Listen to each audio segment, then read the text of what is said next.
في القلب مشاعر أخفيها قد أشرقت الشمس عليه. بسم اللہ الرحمن الرحیم. روزے کی فضیلت.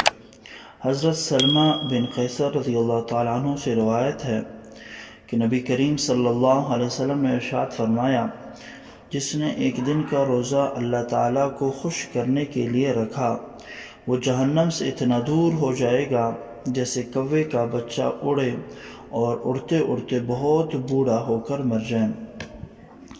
حدیث بالا میں ایک دن کے روزے پر جہنم سے اتنی دوری کی بشارت دی گئی ہے جیسے کہ کوے کا بچہ اڑتے اڑتے بوڑھا ہو کر مر جائے، اس لیے کہ کوا مسلسل اڑنے اور دور دراز مسافت کے طے کرنے میں خاصا کمال رکھتا ہے، پھر اس کی عمر بھی عام پرندوں سے بہت زیادہ ہوتی ہے.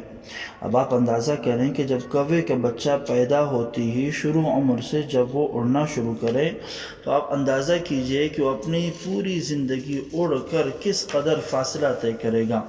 مقصد اس حدیث کا بتانا یہ ہے کہ جو شخص ایک دن اللہ کی رضا کے واسطے روزہ رکھتا ہے تو وہ جہنم کے آگ سے اتنی دوری تک چلا جاتا ہے.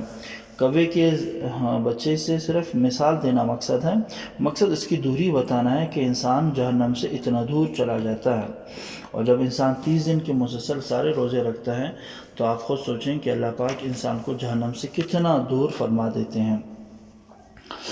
روزے کی حالت میں انسان اپنے سر پر پانی ڈال سکتا ہے، اس سے روزے پر کوئی بھی فرق نہیں پڑتا. حدیث مبارکہ ہے کہ نبی کریم صلی اللہ علیہ وسلم کے صحابہ کہتے ہیں کہ میں عرج ایک جگہ کا نام ہے جو کہ مکہ اور مدینہ کے درمیان ہے، فرمائے کہ میں نبی کریم صلی اللہ علیہ وسلم کو روزے کی حالت میں پیاس کو دفع کرنے کے لیے یا گرمی کو ختم کرنے کے لیے اپنے سر مبارک پر پانی ڈالتے ہوئے دیکھا. تو جب اللہ کے نبی صلی اللہ علیہ وسلم نے یہ عمل کیا ہے تو بالکل عام مسلمان بھی یہ کر سکتا ہے، اس سے کوئی فرق نہیں پڑتا ہے.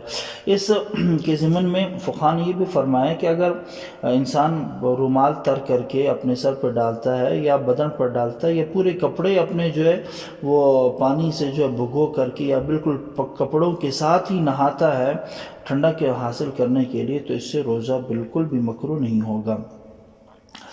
آنکھ میں دوائی ڈالنا.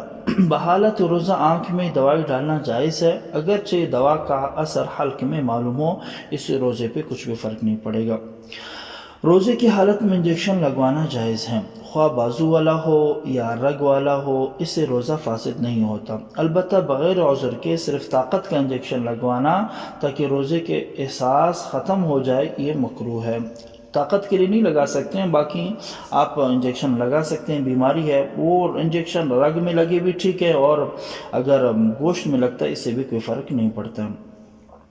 احتلام سے روزہ فاسد نہیں ہوتا. آپ آپ دن میں آرام کر رہے تھے کسی بھی وقت، یا خاتون ہیں ان کو احتلام اگر ہو جاتا ہے تو اس سے روزہ فاسد نہیں ہوتا. ہاں اگر قصداً صحبت کر لے تو اس سے روزہ بالکل فاسد ہو جائے گا.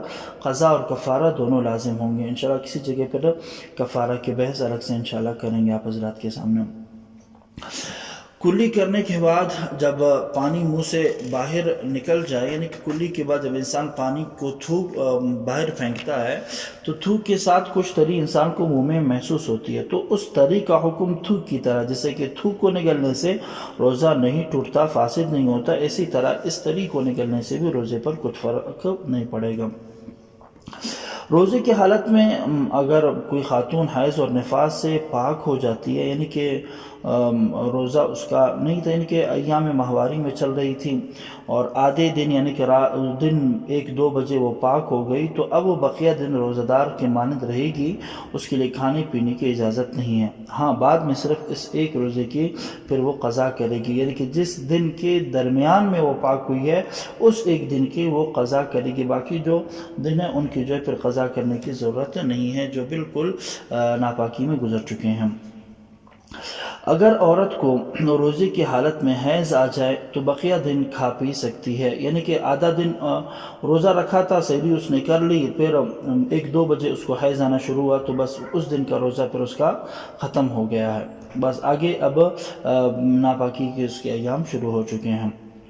روزے کی حالت میں اگر خون چڑھانے کی ضرورت ہو تو خون چڑھا سکتے ہیں، اس سے روزہ فاسد نہیں ہوگا۔ اسی طرح اگر کسی مریض کو خون دینے کی ضرورت ہو تو خون دینا بھی جائز ہے، اس سے بھی روزہ فاسد نہیں ہوگا۔ ہاں اتنا